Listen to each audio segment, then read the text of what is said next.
Radio Kosova, Radio Tirana, Radio Shkupi, Radio Mali Zi, Kufi,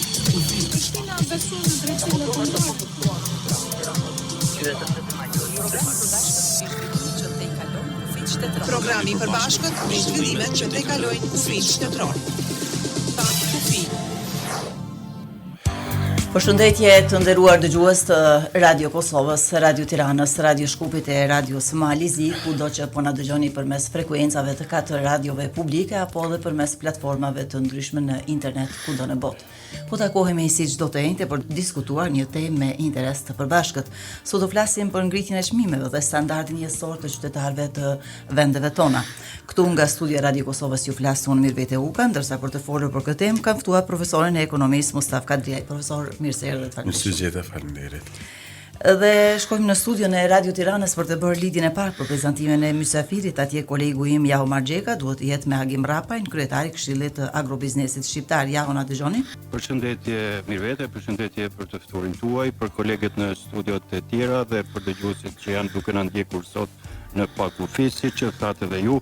Unë jam në studio me zotin Agim Rapaj, kryetari i Këshillit Agrobiznesit Shqiptar. Zoti Rapaj, faleminderit shumë për kontributin sot në Pakufi. Shumë faleminderit. Faleminderit ju që i trajtoni gjithmonë këto probleme. Faleminderit shumë. Ju faleminderit shumë. Mirvete. Ju falenderoj shumë. Falenderojmë edhe zotin Rapaj për prezencën e tij sot në emisionin ton në Pakufi dhe lidhemi menjëherë me Radio Shkupin. Kolegu im Mehmet Ali Jusufi ka ftuar në studion e tij profesoreshën Elizabeta Ollogu. Përshëndetje Mehmet Ali, përshëndetje për të ftuarën tuaj. Përshëndetje Mirvete. Përshëndesim të gjithë dëgjuesit e emisionit Pakufi që janë duke na ndjekur në gjithë trojet shqiptare. Siç potencove se ftuara sot në Radio Shkup është profesoresha Elizabeta Ollogu, Bajrami aty në mes. Mirë se erdhe profesoresh, jam i privilegjuar që u kam në studio. Pas disa tentativa për të Mirë se ju gjeta dhe përshëndetje për të gjithë. Faleminderit. Po Mirvet. E falenderojmë edhe një herë profesoreshën Ollogu. Dhe në studion e Malit të Zi, kolegu ynë Musa Gjoka ka zhvilluar një bisedë për këtë temë me ekonomistin Arton Gjokaj. Kronikën e përgatitur do ta transmetojmë kahmesi i emisionit ton. Do nisim diskutimin ton këtu pa humbur kohë në studion e Radio Kosovës me profesorin e ekonomisë Mustaf Kadriaj. Profesor, do të flasim për çmimet, temë e cila është shumë aktuale për të gjithë dhe një brengë gjithë qytetarëve të Kosovës, po edhe të vendeve tjera me të cilat po flasim për shkak të krizës globale dhe asaj çfarë po ndodh në përgjithësi në botë. Çfarë po ndodh aktualisht me çmimet? Janë pasojë e krizës globale? A është kjo një ngritje përkohshme apo një trend i tillë ngritjes mund na përcjell? Edhe pse nuk dihet se kur do të përfundojnë luftrat e nisura dhe krizat që janë lindjen e mesme, përveç asaj që ishte në Ukrainë që 2 vite më tepër. Faleminderit edhe herë, nderuar Mirvete dhe përgjithësi për panelistët dhe mediat që keni kriju dhe mundsu këtë emision diçka jashtëzakonisht i mirë, edhe për nga titulli, për nga trajtimi i temave dhe po ashtu edhe mënyra se si po bashkëpunojmë edhe të flasim problemet ekonomike dhe të mirëqenies në nivel të popullit shqiptar, që është në 4 shtete, kështu që në këtë drejtim tash për të fletë në këtë nivel, pra do të gjithmonë me pas atë prizmin pak më zgjeruar, jo vetëm në nivel të Kosovës, kur flasim, por përgjithësi kur flasim në nivel të një Shqipëri etnike, që do thotë cilat janë problemet që përballet populli shqiptar në gjithë këto vende. Kur flasim mbi këtë bazë, dhe kur flasim si ekonomist, pra kur flasim klasikët e ekonomisë që kanë trajtuar që çmimi është një lloj si më thon matësi më i drejtë i mirëqenies dhe i gjendjes së qytetarit në vend të caktuar. Tash kur flasim në nivel të Kosovës, për fat e kemi këtë gjendje në fakt jo të lakmueshme për faktin që tentimi i fryrjes së çmimeve është në vazhdimsi, duke filluar nga shporta e konsumit, e cila është një efekt i dominës për i rastit rritjes së çmimit të energjisë elektrike, po ashtu tash edhe me rastin rritjes së çmimit të derivateve, që në ekonominë e tregut kjo është shumë normale që të ndikojë në shportën e konsumit, sepse përveç që na ngarkohet portofoli që do të njëti mbushëm makina tona me derivate, në anën tjetër ne na rriten çmimet në shportin e konsumit, Është efekt zinxhiror. Gjithsesi, në ekonomi quhet efekti dominës, një rrezohet gjitha mbrapa saj shkojnë. Kështu që mbi këtë bazë, tash kur flasim pra si rezultat që rrit këto dy faktorë që mundsojnë të bërit biznes, detyrimisht biznesit ose duhet të mbyllen ose duhet të mbijetojnë. Për me mbijetu duhet të rrisin çmimet, kështu që kur flasim si vend i rajonit, në nivel ballkanik, ne bruto produkti nivel botëror jem të papërfillshëm, pra 1.4% të bruto produktit botëror është një shifër që pothuajse sillet një kohë të gjatë, që ne zëm bruto produktin botëror, pra 100%. Kur jemi te bruto produkti e kemi raportin e ri të Fondit Monetar Ndërkombëtar. Ne do thot si Ballkan jena do thot një pikë në ditë. Kështu që ne jemi papërfillshëm edhe në fenomenet ekonomike botërore, pra çdo lëvizje në nivel botëror, ne vetëm përballë se ne nuk mund as ta frenojmë, as nuk mund ta diktojmë, sepse fuqia ekonomike e Ballkanit dhe kur flasim me këto 4 shtete, pa marrë parasysh që kemi dëshirat që të jemi shtete sa më të forta në të ardhmen, por kur flasim për momentumin, e kemi këtë nivel të fuqisë ekonomike që ne jemi thjesht vagonat e fundit në lokomotivën e ekonomisë botërore, kështu që ne duhet ta mirëkuptojmë këtë pjesë, çka është dashur të bëjnë qeverit tona. Në raportin e fundit të Fondit Monetar Ndërkombëtar thuhet se rritja reale e bruto produktit vendor ka rënë në 3.6% në vitin 2025 nga 4.6% sa ishte në vitin paraprak. E në anën tjetër, FMN thotë se inflacioni ka vazhduar të rritet, duke arritur në rreth 5.75% në janar të vitit 2026. Po flasim për kohën e tanishme, nxitur kryesisht nga çmimet më të larta të ushqimeve, që janë produktet bazë. Pra këtë tregon me smicë që vektorët nuk kanë tentim që të afrohen, po të largohen. Në anë rrit inflacioni, në anën tjetër bie bruto produkti, që kjo ta jep një pasqyrë që gjendja e ekonomive në këtë rajon, në këtë vend, nuk është ashtu e shëndetshme si është dashur të jetë, por thash, fenomenet botërore janë të ditura, por çka është dashur me bë, ju potencues që do ta bisedojmë gjatë emisionit, nëse doni mund ta vazhdojmë. Do lidhemi tani, jemi të vetëdijshëm të gjithë për faktorët ndërkombëtar, një situatë çfarë është duke ndodhur. Por janë disa që kishim mund ne ta politikat ekonomike të vendeve, çfarë mund të bëjnë në këtë drejtim? Politikat ekonomike të vendeve mbi bazën e ekonomisë së tregut, krejt çka mundën qeverit është vetëm përmes taksave dhe tatimeve, në moment që në bazë të situatës ekonomike, pra diçka ta lehtësojnë bërjet e biznes që ato potencialisht dalin me çmime më të favorshme për konsumatorin final. Por si duket qeverit tona, kur flasim në nivel të Kosovës, po në përgjithësi e kanë gjetur mënyrën më të mirë që ta mbushin arkën e shtetit pa u lodhur, pa pas ata ide kështu thjesht kreative, më mira për ta është që t'ju mbushet arka e shtetit. Dhe në fund të vitit, në fakt që dalin në fakt krekosën shumë herë se cila po mbush arkën e shtetit më shpejt ose më fuqishëm, por do ta kem qartë që nuk është gjithë poenta ta mbush arkën e shtetit, sepse është qëllimi që qytetari sa percepton të jetuarit në vend të vet, pra sa ka gatishmërinë, sepse gatishmëria për me qëndruar në vend të vetën është sa ka nivelin e mirëqenies, për momentin që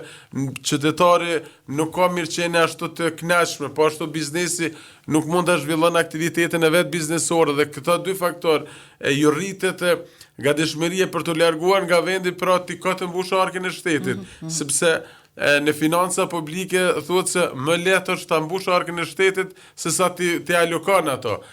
Nuk është lehtë me aloku, po me ditë ti alokon. Profesor, kishte ide, u dhan propozime që të ulet akcizat dhe të VSH-ja, jo të hiqet fare, që të mos dëmtohet edhe kjo mbledhja për buxhetin e shtetit, po të ulet në një përqindje, por u refuzuar. Unë kam pa dhe ekonomista që kanë tu duke u bazuar në ekonominë e tregut që ndoshta mundet mi ul qeveria, por bizneset nuk i ulin e çmimet. Unë shakon që për kohë të caktuar në të më ul të VSH-ja, por një herë për atë arsye qeveria edhe po flas në çdo qeveri, por në Kosovë i ki këto inspektoratën për mbrojtjen e tregut, inspektoratën për mbrojtjen e konsumatorëve, kështu që për atë arsye ki mekanizmat që ti në fakt i kontrollon. Momentin që ato abuzojnë ato bizneset, si nga derivate, qendra tregtare, kutadione, pra vendos gjoba aq të fuqishme që ato do të ishin një leksion edhe për bizneset tjera.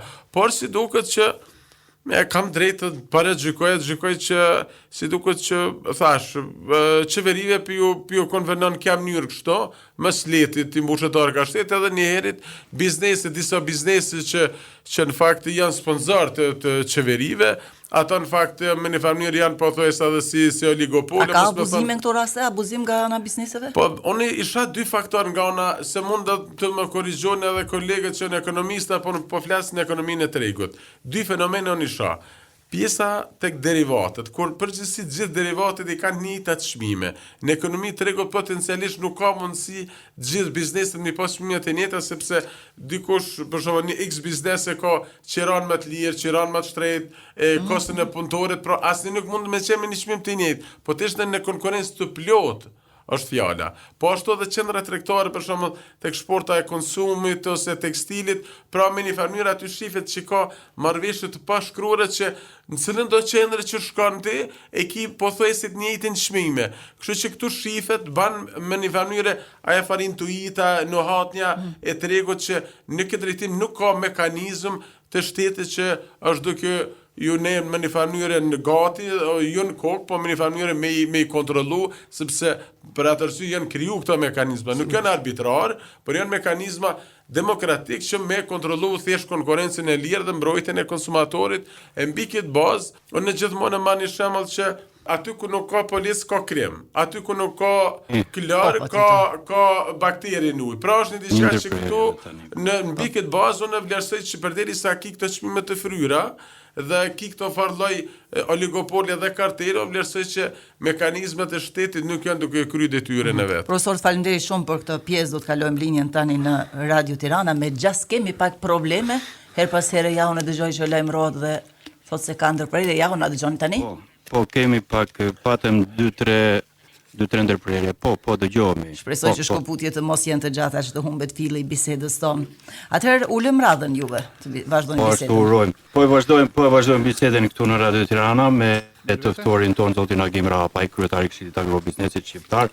Jemi duke folur për situatën e çmimit, thjesht një efekt domethënë edhe Mirë vete dëgjohet shumë dobët Tirana. Spekulative.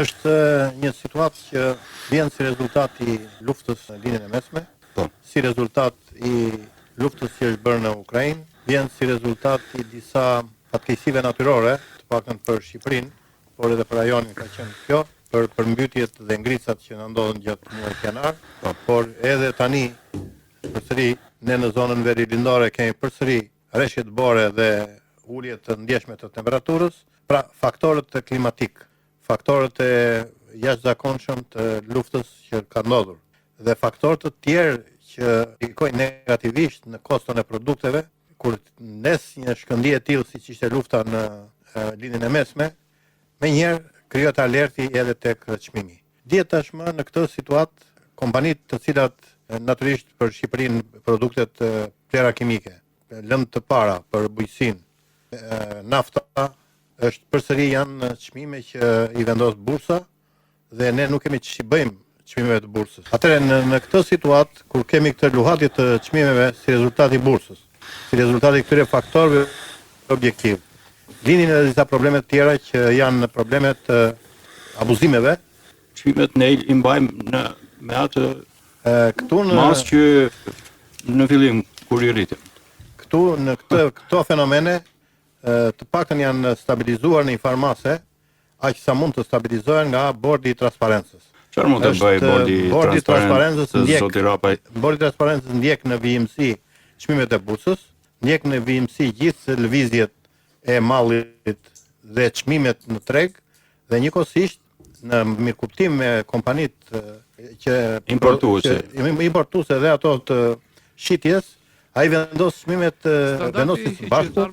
Po thoshim pra që bordi i transparencës ka një rol, por nuk e zgjidh dot problemin. Bordi i transparencës nuk zgjidh dot problemin thelbësor që është çmimi i bursës, që s'ka çirën, ndërsa çmimi me pakicë dhe çmimi me shumicë brenda territorit të vendit, bordi i transparencës bie në një mirëkuptim të sidomos për karburantet. Një çim më vështirë është vendos një çmim tavan. Çmim tavan.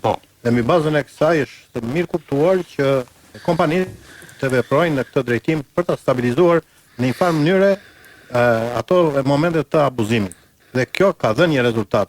Nuk e kemi për herë të parë, e kemi për herë të dytë, e ka dhënë një rezultat të caktuar dhe ne vëmë re që në tërësi pikat e karburantit të cilat njihen me këtë çmim e respektojnë atë. Kjo është njëra anë e çështjes për ta stabilizuar situatën. Ana e dytë e çështjes që të stabilizohet situata ka të bëjë me ndërgjegjësimin. Në këtë situatë është e rëndësishme që të gjithë aktorët të ndërgjegjësohen që të arruajnë çmimin në një nivel të caktuar për mos ngjallur panik. Sepse ngjallja panik veçanërisht me çmime të larta do të krijojë një efekt zinxhir negativ, po si edhe çmimi i lartë që krijohet që vendoset në situata të kësaj natyre. Kësaj duhet i shmangemi. Duhet i shmangemi me të gjitha mjetet, me të gjitha mënyrat dhe do të shmangemi në front. Qeveria në njërin anë, sektori privat në anën tjetër dhe gjithë sistemi duhet jetë alert në mënyrë që të mos na ikë situata nga duart lidhur me çmimet. Është normale që në një situatë të tillë nevoja imediate lind për fonde, lind për para. Edhe kompanitë që shesin nga meraku i rritjes së kostove. Ato kanë tendencën që të rrisin sa më shumë çmimin që të jetë e mundur. Por gjithmonë rritja e çmimit mund të çojë në efektin tjetër negativ ku të ulet kërkesa. Dhe duke ulur kërkesa krijohet problemi që të mos shesim aq sasi sa duhet.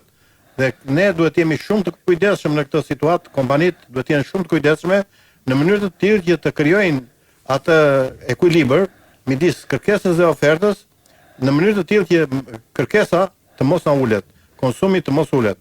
Kemi nevojë të kenë parasysh përveç anës sociale, po këtë flas nga pikpamja ekonomike, nga pikpamja tregtare. Po natyrisht, kush mund t'i detyrojë kompanitë që të veprojnë në mënyrën e duhur? A ka mekanizma ekonomik apo ka mekanizma ekonomik shtetëror në kuptimin administrativ?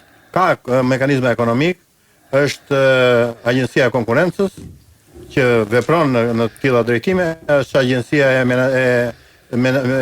Tregut që vepron e kontrollit të tregut që vepron dhe ajo në të tilla raste, janë organet tatimore, ato doganore që veprojnë në të tilla raste, janë kontrollet e ndryshme, organet e kontrollit të ndryshme që veprojnë në të tilla raste dhe në këtë moment që ne jemi, e rëndësishme është që këto të veprojnë të tëra në front.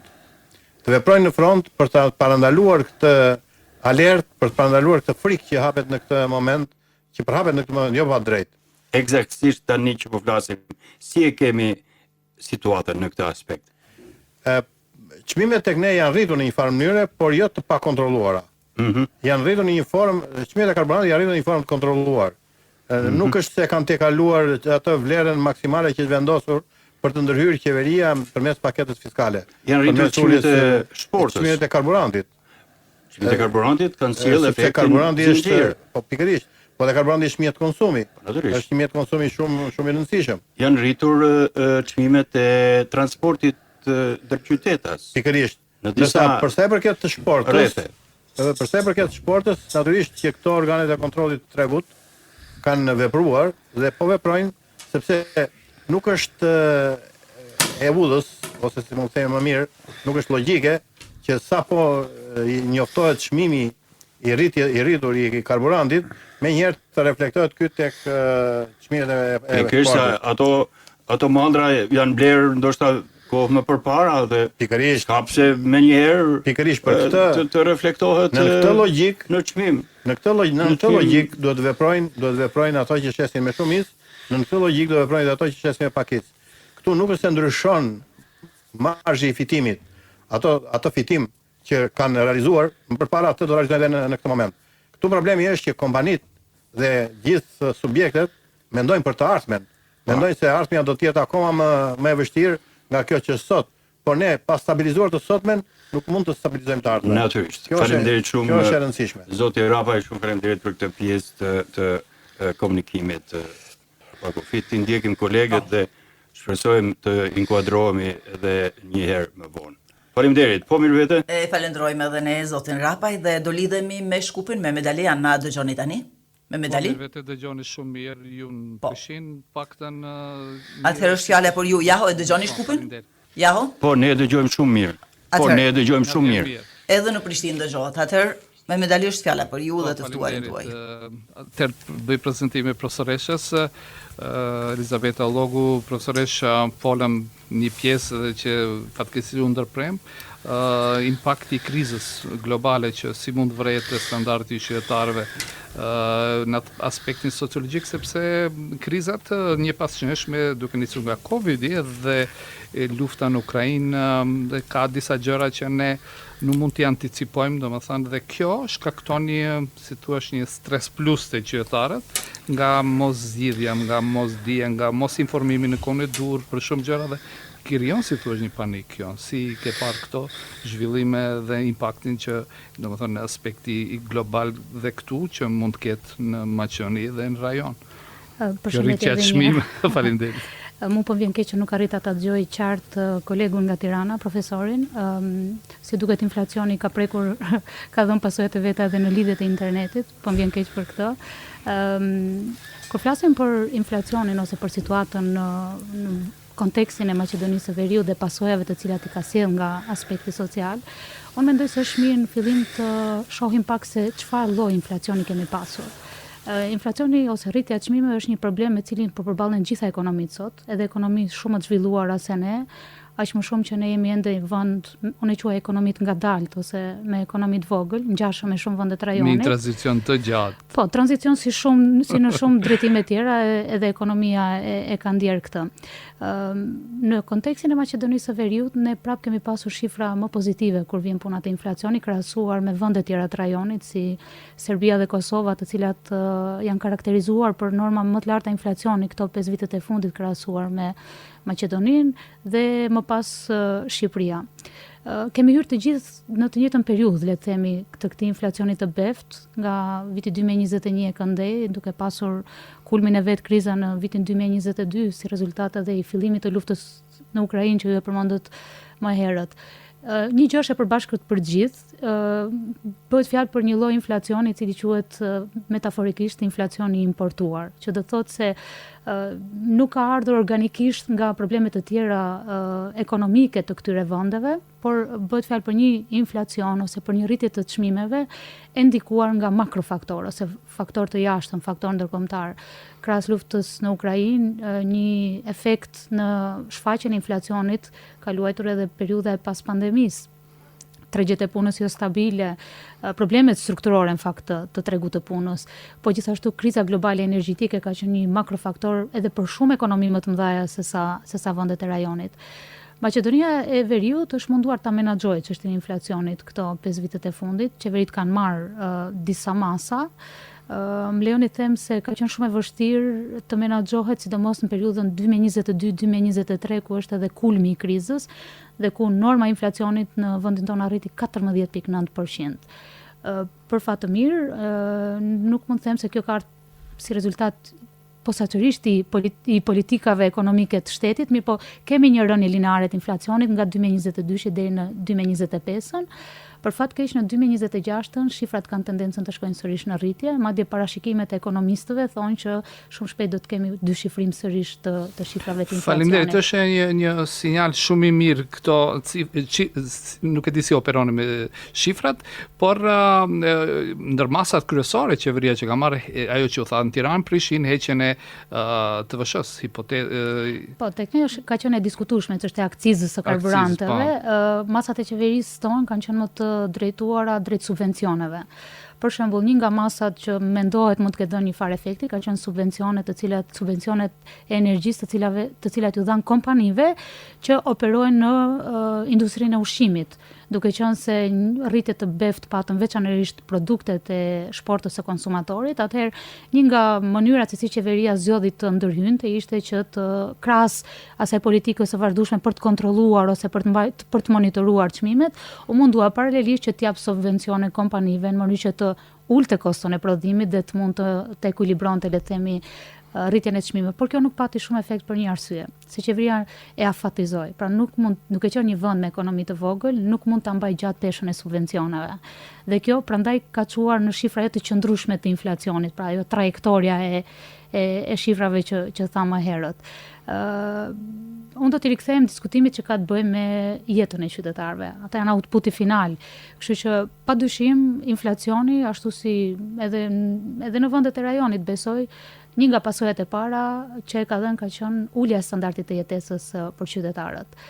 Është ironike për shkak se në kontekstin e Maqedonisë së Veriut, sidomos në 4 vitet e fundit, kemi rritje lineare të pagës minimale dhe rrjedhimisht pagës mesatare, mirë po ka rënë fuqia konsumatore. Kjo si rezultati fakti që njerëzit konsumatori, pra ka ndryshuar sjellja e konsumatorit.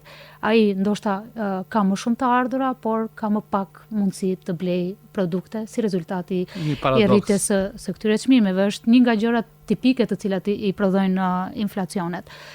Kjo ka mbjellë shumë pasiguri sociale tek qytetarët. Dhe për mua si studiuese e politikave sociale dhe si partizane e idesë së shtetit social, pasiguria është një nga vështirësitë më të mëdha me të cilat duhet të përballet shteti social. Po kuptohet, ne jemi shtet social i vogël, shtet social minimal, që do të thotë se dhe politikat tona sociale kanë qenë të pamjaftueshme dhe të papërfillshme krahasuar me atë çka prodhoi inflacioni. Sepse në fund të ditës edhe politika sociale e llojit reaktiv tashmë, pra si një politikë që ka ardhur pas shfaqjes së problemit, nuk ka mundur të mbuloj pasojat ose efektet negative të inflacionit. Pra kjo ka çuar në ulje të standardit të jetesës, në rritje të pasigurisë sociale tek qytetarët dhe fati i keq është se është rritur hendeku mes grupeve sociale, ku grupet më të predispozuara të preken nga rreziqet sociale kanë shkuar edhe më thellë në nivelin e varfërisë. Çka do të thotë se paralelisht me rritjen e çmimeve kemi rritje të nivelit të varfërisë te grupet e rrezikuara nga aspekti social. Kur flitni kështu shtrojmë dilemën si kur ka një tendencë që ajo shtresa më e mesme, ajo që e mban, si thuash, ajo të kthehet në një stres e varfër. Ka pasur deklarata shumë të forta nga njerëz eminent botror si Bill Gates, domethënë që dhe ka pasur, si thuash, një tendencë në nivel global që krizat të shtohen dhe nëse anticipojmë mund të ketë tendencë që të rritet inflacioni në nivel global, sepse ajo që shihet, ajo që determinon, si thua, shumë faktorë është nesër mund të ballafaqohemi me krizën energjetike në nivele edhe rajonale dhe botërore për shkak konfliktit që është në lindjen e mesme, xhirit Hormuzit, nëse vështirëson ende kushtet, si mund të anticipojmë çfarë masa mund marrë qeveria. U tha shumë janë ato minimale që mund marrë qeveria, çfarë anticiponi, a mund të vështirësohet ende që ky standard i qytetarëve dhe si shihni rrugëzitën, nëse mund thuhet çfarë mund ndodh më tutje, sepse ne kemi parë vite me radhë që njerëzit lëvizin prej një vendi në vend tjetër duke kërkuar kushte dhe jetë më të mirë, dhe në fakt kjo krizë është gjithandej, është në Evropë, është në këtë pjesë të Evropës, Ballkani Perëndimor, siç i themi, ose Evropa Juglindore, pjesë cilës jemi ne, dhe shumë shtete tjera që ballafaqohen me rritjen e çmimeve. Para disa ditëve Invella tha një bukë në Itali është bërë 5 euro, motra në Gjermani mankohet me gjëra tjera, çfarë mund ta pres botën dhe ne në përgjithësi si qytetar të këtij vendi. Tani me pyetjen më hapet 3 shtigje diskutimi, po unë do mundom ta përmbledh përgjigjen. Absolutisht që konfliktet e reja do të sjellin, kanë filluar të sjellin dhe do t'i amplifikojnë edhe normat e inflacionit ndër të tjera, pra do t'i rrisin padyshim. Ne mund të dukemi dhe jemi, në fakt, të vegjël në politikë bërjen e madhe globale, mirë po nuk mund t'i shpëtojmë efekteve ekonomike të cilat i sjellin pasojat e atyre që marrin vendime më të mëdha për politikën globale. Pra, parashikimi është që inflacioni do të rritet sërish, ne veç kemi filluar ta ndjejmë, është në diskutim çdo ditë të përditshëm edhe tek qytetari i thjeshtë, edhe tek politikbërësit që nuk po din tani se çfarë do duhet të bëjnë me krizën e re të karburanteve, do të rriten pasojat sociale për qytetarët. Unë nuk e di nëse Bill Gatesi do të preket, ju e përmendet në mënyrë ironike sigurisht, mirë po pasojat do të jenë të gjëra për të gjithë shtresat sociale. Po, mirë vete? A mund ta mbyllim këtë pjesë që të kalojmë te kronika? Patjetër. Profesoresh, si përfundim i kësaj nuk shihni se mund të ketë diçka pozitive nga ky impakti global, domethënë këtu në vendin tonë. Nëse do ta ktheja përgjigjen nga perspektiva e politikës sociale, nuk jam edhe aq optimiste, sepse edhe politika sociale vetë si formë ndërhyrje së qeverive në rishpërndarjen e burimeve, pra politika sociale këtë detyrë ka të bëjë rishpërndarjen mes të pasurve dhe të varfërve, të shëndoshëve dhe të sëmurëve, të rinjve dhe të vjetërve, në mënyrë që të kalibroj ose të ekuilibroj forcat e tregut. Për fat të keq, politika tona sociale, siç thash, duke qenë një shtet social minimal, edhe ato varen shumë nga dinamika ose nga faktori ekonomik. Kështu që një ekonomi e vogël që përballet me norma të larta të inflacionit do të sjellë rritje të varfërisë, edhe për fat të keq politika tona aktuale sociale nuk do të mundet të mbulojë nevojat sociale në rritje të qytetarëve. Faleminderit për këtë pjesë. Do kthehemi pjesën e tjetër. Falenderojmë edhe profesoreshën Elizabeta dhe tani do ta dëgjojmë bashkë kronikën e përgatitur nga kolegu ynë maltëzi, Musa Gjoka. Ai ka biseduar me Arton Gjokajn, po ashtu një ekonomist. Përshëndetje nga studio e radios Maltëzi për ju në studio dhe mysafirët tuaj. Për të biseduar në temën që kemi përzgjedhur sot, unë kam ftuar ekonomistin e dalluar, Arton Gjokaj, njohësin e mirë të tregut në këtë pjesë të rajonit. Përshëndetje Arton dhe mirë se vjen në emisionin tonë. Po së pari më lejoni të përshëndes të gjithë dëgjuesit e emisionit Pa Kufin nga cili do shtet shqipfolës na dëgjojnë. Në veçanti ju falenderoj edhe juve për ftesën dhe për mundësinë që të diskutojmë në këtë temë vërtet aktuale, jo vetëm këtu tek ne, por në mbar botën. Siç edhe kemi biseduar, ne kemi përzgjedhur një temë aktuale që preokupon opinionin jo vetëm në rajon, por në mbar globin të shkaktuar nga kriza aktuale. Pra pyetja është, rritja e çmimeve që tani është evidente, sa mund të rrezikojë standardin e qytetarëve? Rritja e çmimeve në përgjithësi, jo vetëm të energjisë, ka ndikim të drejtë për drejtë në standardin e jetesës së qytetarëve, e veçanërisht rritja e çmimit të naftës, sidomos kur kemi të bëjmë me ekonomi të vogla dhe me ekonomi të hapura, siç është ekonomia në Maltëzi apo këtu në shtetet në rajon. Edhe pse në shikim të parë duket si një krizë globale e largët, tensionet në lindjen e mesme, ngjarjet rreth Iranit, pra gjeopolitikisht duken shumë larg nga ku ne jetojmë. Fatkeqësisht ato tensione dhe ato ndodhira reflektohen shumë shpejt në jetën e përditshme të qytetarëve këtu në Ballkan dhe kanë efekt të drejtë për drejtë në rritjen e çmimeve dhe në inflacion në përgjithësi, sepse në një vend në ekonomi të cilat varen shumë nga importi, çdo rritje e çmimeve të energjisë, e naftës veçanërisht, përkthehet në një efekt zinxhir në gjithë ekonominë në krejt shtetin dhe me rritjen e naftës dhe të energjisë pra rriten kostot e transportit, kostot e furnizimit, por edhe kostot e prodhimit, edhe pse asnjë shtet këtu nuk është se mund të mburret me nivelin e prodhimit dhe pikërisht këtu duhet të jetë fokusi i qeverive në të ardhmen, por këto ndodhira me do e mos që rrisin edhe kostot e prodhimit dhe si pasojë e kësaj vjen deri tek rritja e çmimeve të ushqimeve nëpër markete për konsumatorët final. Kjo çon në fund të ditës pra çon tek rënja e fuqisë blerëse të konsumatorëve, pra qytetarët do jenë me të njëjtat të ardhura dhe do kenë mundësi të blejnë me pak se më parë. Dhe kjo godet më së shumti familjarët që kanë të ardhura të mesme dhe të ulta, të cilët tashmë do jenë të detyruar të shpenzojnë një pjesë më të madhe të buxhetit të tyre për nevojat dhe për ushqimet bazike, dhe ky është problemi më i madh për sa i përket rritjes së çmimeve, sepse shteti pikërisht duhet të fokusohet për të suportuar shtresat më të cënuara që janë shtresat me ardhje të mesme dhe të ulta dhe bizneset e vogla dhe bizneset e mesme. Arton, për të evituar pasojat dhe për të përballur këtë krizë, çfarë po bëjnë apo çfarë duhet të bëjnë qeveritë tona?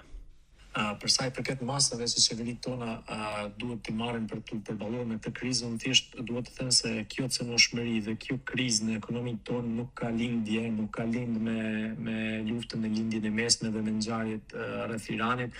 Thjesht këto ngjarje në lindjen e mesme vetëm kanë ekspozuar një diçka që ka qenë e pranishme kohë me gjatë në ekonominë tona. Ajo është që ekonomitë tona këtu në Ballkan janë ekonomi varëse, janë ekonomi importuese që varen shumë nga flukset e jashtme. Aq më komplekse janë ato ekonomi që përdorin euron, siç është Malizi dhe Kosova, që nuk kanë një politikë monetare të pavarur dhe kufizon ndjeshëm mundësinë për të reaguar përmes instrumenteve të ndryshme monetare që nuk është aq e kufizuar tek shtetet të cilat nuk e përdorin euron. Së dyti, problemi tjetër ekonomik është se modeli ekonomik i shteteve tona, sidomos në këtë rast flas për Malizi dhe Shqipërinë, varet shumë nga turizmi dhe turizmi përbën një pjesë të madhe të GDP-s dhe gjeneron të ardhura kryesisht nga mysafirë të huaj.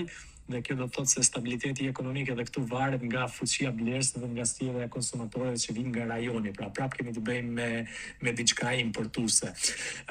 Por sa i përket sezonit veror, unë duhet të tregoj këtu pak më pozitiv, sepse sondazhet e fundit tregojnë që pasigurisht dhe lufta në lindjen e mesme mund të ridrejtojë një pjesë të madhe të pushuesve dhe të turistëve në destinacionet më të sigurta të Europës, kryesisht në pjesën e Adriatikut dhe pjesën jugperëndimore të Europës pritet të ketë një rritje të turistëve në këtë sezon veror, gjë që është një sondazh që sjell shpresa për ekonominë tona.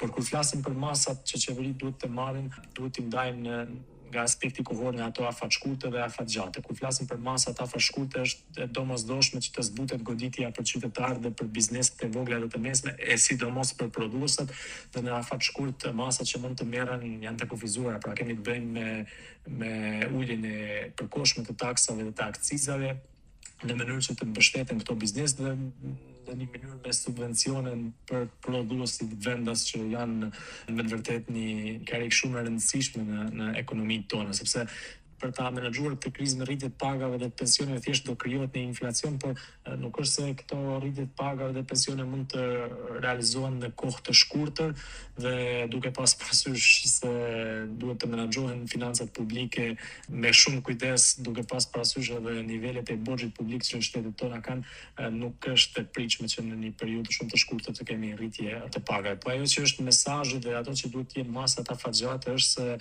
shtetet duhet të reduktojnë në përgjithësi varësinë nga importet dhe është thelbësore pra të diversifikohet ekonomia e shteteve tona këtu në Ballkan përtej turizmit. Pra mos të varim vetëm nga turizmi, këtu në radhë të parë mendoj për sektorin e ushqimit. Faleminderit që ishe pjesë e emisionit tonë dhe që me njohuritë dhe përvojën tënde brenda kësaj kohe provove të japësh disa sqarime në këtë temë.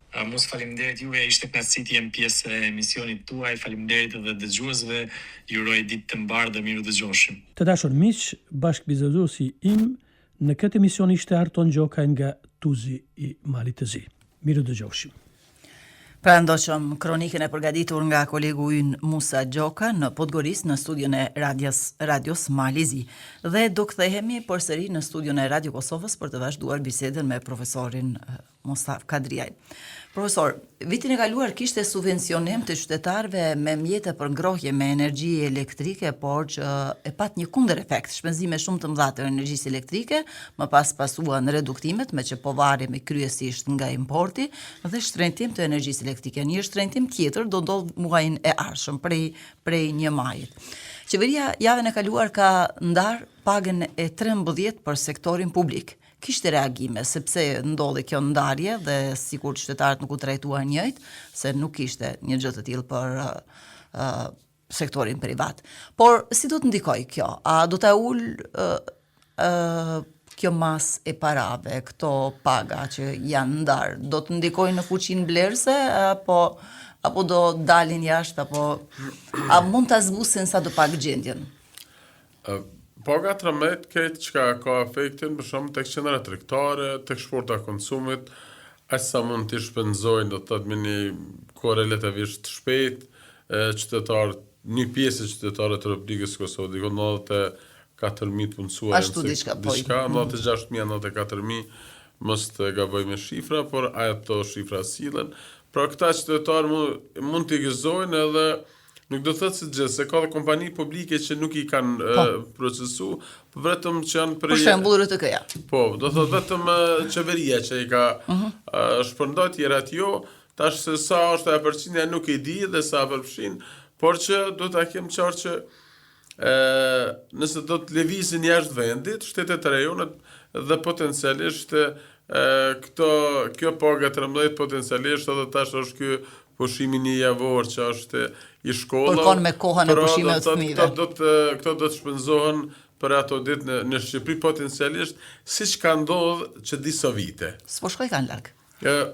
Si të qovë mirë, sepse përmendi edhe bashkëfolësin nga Malizi që thash Shqipëria ka kitë përparësi që ka detën, ose eventualisht Malizi, por potencialisht Shqipëria ka më shumë det, nërsa kur flasëm si rajon edhe kur i ndëgjova edhe nga agrobiznese përfaqësuesi shoqatës në Shqipëri, po edhe ekonomisti edhe profesoresha në Maqedoninë e Veriut dhe ekonomisti në Malzi, dhimbja dhe frekuenca ne si ekonomist është e njëjta, por tash janë dy dilema. Një do të ishte udhës që ne si ekonomista potencialisht s'pako të japim ide, s'pako të ndajmë këtë problem bashkë edhe me qeveritarët e gjithë, sepse të ke fundit shtetet janë tona, do të në këtë rast shteti i Kosovës aq sa është i kryeministrit, po aq është i imi dhe juj dhe ku e merr me dha njeri një kontribut mirë për shtetin. Por që këtu praktika ka rezultuar që nga mbas lufta, po flas në Kosovë, po dhe vendet e rajonit, po me theks veçantë edhe tani kur flasim, çfarë do ide sa do brillante me ardhë ose me pas sinqeritet, më njëherë has në dyrë të mbyllura nga qeveritarit, kështu që nuk ke do thot as mirë kuptim, edhe kur tenton ti diçka si ekonomist me dha një mendim të mirë, dhe problemi është që tek pjesa sepse folën dhe bashkëfolës që inflacioni importuar në këtë po e dim, sepse thash në fillim edhe që jem shtetet pa përfillshme nga ona e tregtisë botërore. Por si doja dalin, një importuar, por ne po ballafaqohemi. Pjesa e masave, taksave, tatimeve ku është mundur pse mos të mirën. Por për fat ju të mirë thash që qeverive fare gjatë këtij viti do të kemi edhe tatime në ngritjen e tatimet në pronë dhe një ngritje të lartë. Flitet që ndarën në bizneset në Kosovë do të ngarkon edhe me tatimin e dividendës, që edhe do të ngarkon biznesin. A është e nevojshme, por për fat ju të mirë po vinë këto lloj tatime në kulmin e krizave tjera. Do thotë kur u përmendën këto lufta të nivele global që për atë arsye thash ne jemi shtetet pa përfillshme sepse një luftë atje dhe shifjet sa shtetet fuqishme janë nivel global që një trazir atje nuk është problem për ata, po është problem edhe për botën, e sidomos për vendet e pa përfillshme nga ona ekonomike siç jemi ne. Kriçka do të bëjmë do të isha ajtar që edhe shtetet secili në vendin e vet merr masa, por edhe nivele rajonal pse mos marrin thotë masa sidomos shtetet që kanë mirë kuptim, duke përjashtuar Serbinë, për shembull Shqipëria, Kosova, Malizi, Maqedonia, pse mos marrin thotë masa diçka që s'poko ta mbrojnë, do thotë një treg pak a shumë të pranueshëm për qytetarët e vet, në ato mundësi çfarë i kanë. Dhe u përmend që niveli i prodhimit tek ne nuk po është i kënaqshëm që një pjesë të madhe të reduktohet importi. Por kur flasim mbi bazën e çfarë flasin qeveritarët tanë, ata kërkosin në vazhdimsi që ne po ndajmë subvencione për bujqësi, po për krahun bujqësinë, por kjo është testi më i mirë që përderisa ti ki prap importin lartë në drithra, në pemë, në perime, fruta, gjitha. Nuk po ulet importi. Nuk po ulet importi. Pra kemi një lloj importi në Kosovë si dhe prafërsisht 75% import, 15% eksport. Pra është ingulfator është eksporti. Pra ne mbi këtë bazë do thotë qeveritë tona sepse po të marrim praktika të mira, shtetet që janë të mirë fillta, për shembull akademitë e shkencave, universitetet, institutet e ndryshme i ofrojnë qeverisë platforma, strategji. Punojnë politika më afatgjate. Po, më afatgjate dhe qeveritë vetëm me një mënyrë, si më thonë, i adaptojnë ato çfarë edhe në fakt edhe unë shakon editore soi pse pjesa akademike mes me qenë aktive, por mund ta merr me mend që arsimi publik dhe Akademia e Shkencave çfarë kontributi kanë të papërfillshëm në politikat shtetërore. Po flas të Kosovës, po vlerësoj që i njëjta, e njëjta atmosferë mos përfilles është edhe në vendet e rejonit siç është Shqipëria, po. Profesor, faleminderit shumë që tulëm pak kohë edhe dy studiove tjera. Faleminderit shumë për prezencën dhe kontributin tuaj sot në Pakofe. Jaho? Vazhdojmë me ju, Jaho? Vazhdojmë këtu. Po, dëgjohemi shumë mirë. Vazhdojmë këtu në Radio Tirana me zotin Agim Rapaj. Zoti Rapaj, pra situata është e tillë, tashmë është e ditur. Ju në një intervistë keni thënë që duhen para, sidomos jeni referuar bujqësisë, sepse edhe ju si agrobiznes e mbuloni atë sektor. Por nëse duhen para, nëse nuk ka para shteti, ku mund t'i gjejmë këto para për ta shëndoshur situatën ose për ta mbajtur të mos na dalë nga kontrolli. Rritja e çmimit gjithmonë kërkon më shumë para për të njëjtën sasi malli. Sepse shikohet në këtë situatë që çmimet rriten në mënyrë galopante pa logjikë ekonomike. Dhe në këtë rast kërkohen më shumë para. Por njëkohësisht rritja e lëndëve të para, rritja e materialeve që duhen për bujqësinë, rritja e karburantit, rritja e kimikatave, në këtë situatë që ne jemi në një situatë tashmë të pranverës ku janë dhe ku është dhe fushata kryesore e bujqësisë. Dhe në këtë moment, të gjitha kompanitë, të gjithë subjektet tregtare, të gjithë fermerët përdorin më shumë para për të njëjtat sasi mallrash që kanë blerë dhe që për të njëjtën tokë që punojnë në tire me radhë. Kështu në këtë moment, në këtë prizëm kam thënë që në këtë situatë duhen më shumë para, por është evidente që fermerët tanë dhe subjektet nuk ishin përgatitur për këtë situatë dhe nuk ishin programuar mjete xhiroje për të përballuar këtë situatë kaq të vështirë dhe nuk kanë qenë dhe nuk janë të gati që të përballojnë një goditje çmimi si ky që po ndodh me karburantet, me plerat kimike, me lëndët e para, me insekticidet, pesticidet e me radhë, apo ushqimet e blegtorisë tek blegtoria. Në këtë prizëm kam folur që duhen më shumë para. Dhe pikërisht për këtë çështje kemi qëndruar fort dhe kemi debatuar edhe me organet shtetërore, por edhe me kolegët tanë të sektorit të biznesit. Konkretisht, fondit, burimet financiare në Shqipëri janë disa. Dhe këto burime financiare duhen disbursuar. Banka e Shqipërisë ka vënë vitin e kaluar një fond prej 250 milion eurosh edhe për sektorin e bujqësisë për të marrë me një interes 2%, pra me interes mjaft të reduktuar. Është e rëndësishme të leverdishëm. Është e rëndësishme që ky të disbursohet tani, sepse tani është momenti është e nevojshme. Është e nevojshme. Qeveria shqiptare ka vënë për kolateral, sepse shumë nga subjektet bujqësore në Shqipëri nuk kanë kolateral për shumë arsye, ka vënë 30 milion euro që duhen përsëri këto disbursuar dhe i mbulon bankave rreth 70% të kolateralit. Por edhe kjo nuk u disbursua aq sa ne mendoni se të disbursoj vetëm 18%. Është një nënvlerësim që nuk duhet të ndodh. Bankat e nivelit 2 në të njëjtën kohë duhet të rrisin atë eficiencën e tyre lidhur me bujqësinë veçanërisht, sepse niveli i disbursimit të fondeve i kreditdhënies është mjaft i ulët në Shqipëri. 2.5% e totalit përdoret vetëm për bujqësinë. Është skema kombëtare që është 52 milion euro që dje u minatua nga qeveria për të disbursuar për fermerët.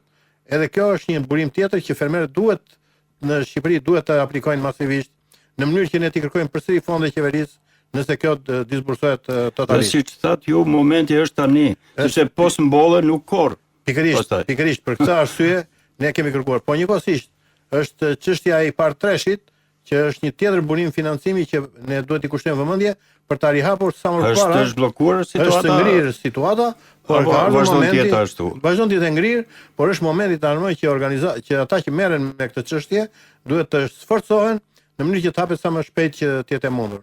Ka dhe projekte të tjera të ambasadave, të donatorëve të tjerë që janë në Shqipëri dhe kjo duhet të shfrytzuar pamarimisht. Po njëkohësisht është e rëndësishme të theksojmë që nëse ne nuk i ndjejmë sot në këtë moment pasojat e krizës, nëse nuk reflektojmë tani, këtë krizë do ta kemi të stërzgjatur. Dhe një krizë e stërzgjatur është shumë e dëmshme, jo vetëm për sektorin e bujqësisë, por për të gjithë konsumatorët. Dhe këtu kjo është mjaft e rëndësishme. Tjetër gjë e rëndësishme ka të bëjë me cilësinë. Ne duhet i kushtojmë shumë rëndësi cilësisë në mënyrë të tillë që të shesim në tregje që kanë një vlerë të lartë, që kanë fuqi blerëse. Dhe kjo është shumë e rëndësishme, sepse fitojmë më shumë para. Shqipëria ka një avantazh me eksportet, sepse ne kemi ulur nivelin raportin midis importit dhe eksportit nga 7-1 që ka qenë, është ulur në 3-1 tashmë, dhe po tenton akoma për të ulur ky tregus. Por kjo nuk mund të ndodhë nëse ne nuk mbjellim tani, nëse ne nuk marrim masa tani për vijimësinë. Po. Ju falenderoj zoti Agim Rapaj.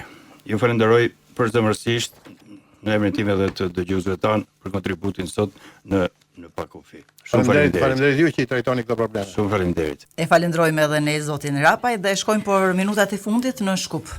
Mehmet Ali?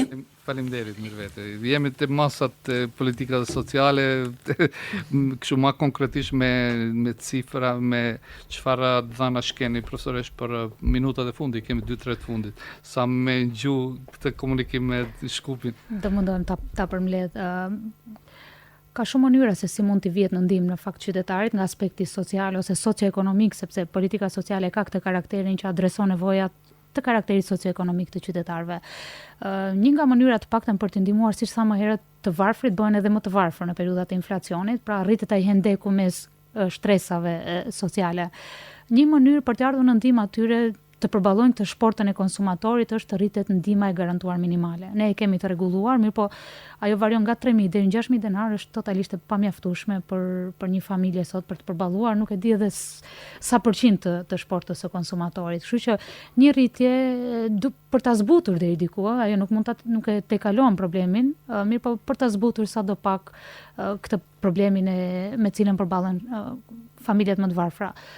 Një aspekt tjetër që të duhet paktën të bëhet një targetim më i mirë i atyre që të vërtet ka nevojë. Një nga problemet me politikat sociale është se ne kemi bërë atë tranzicionin nga shteti socialist i cili kishte karakter universal të mbulimit të nevojave sociale, e kemi bërë atë kalimin në shtetin social selektiv. Pra, të paktën në 3 dekadat nga 1991 e këtej, ne kemi të bëjmë me një politikë sociale e cila ka karakter selektiv. Mirë po, në periudhat e krizës duhet të bëjmë shumë kujdes në targetimin në atë selektivitetin e vet, duhet të jemi selektiv në mënyrë shumë të saktë. Pra duhet të targetojmë vërtet ata të cilët janë në nevojë dhe sistemi i ka mënyrat për ta bërë këtë, për ta detektuar me të vërtet, për të detektuar ata që më së shumti ka nevojë. Një masë e cila është, mendoj, ndoshta e përgjithshme, janë duke bërë edhe vende tjera, është monitorimi i çmimeve dhe ngrirja e çmimeve për produktet bazë.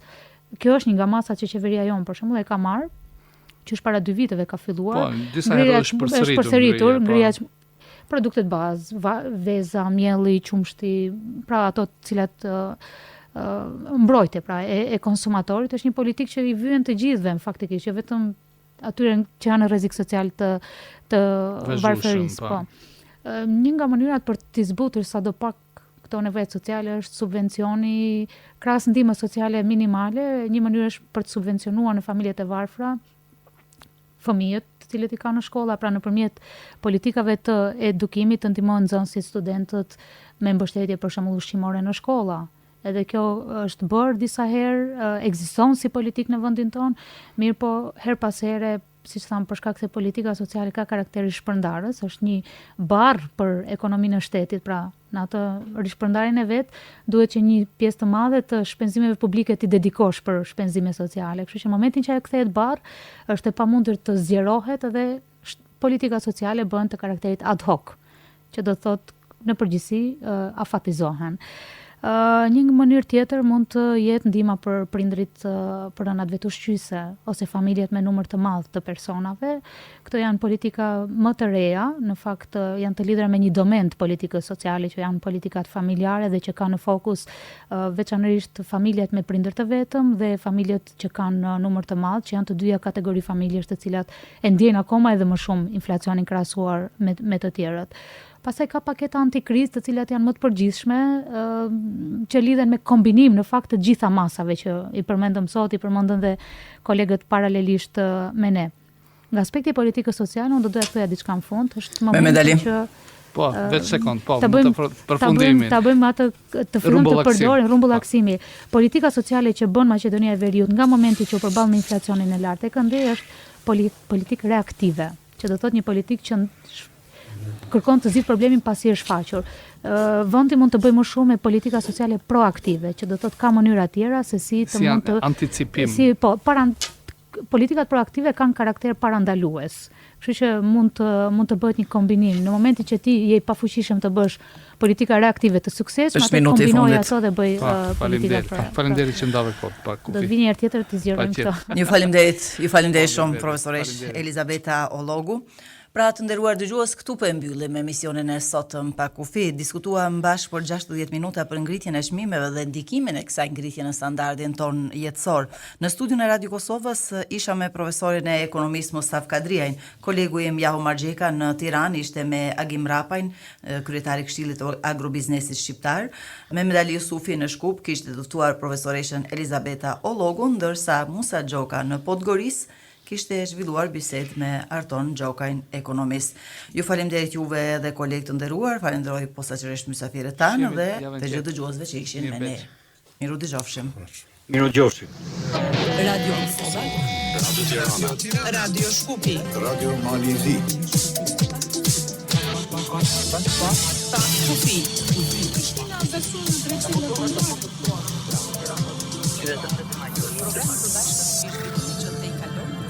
Programi i përbashkët me zhvillimet që te kalojnë kufin shtetëror. Pa kufi.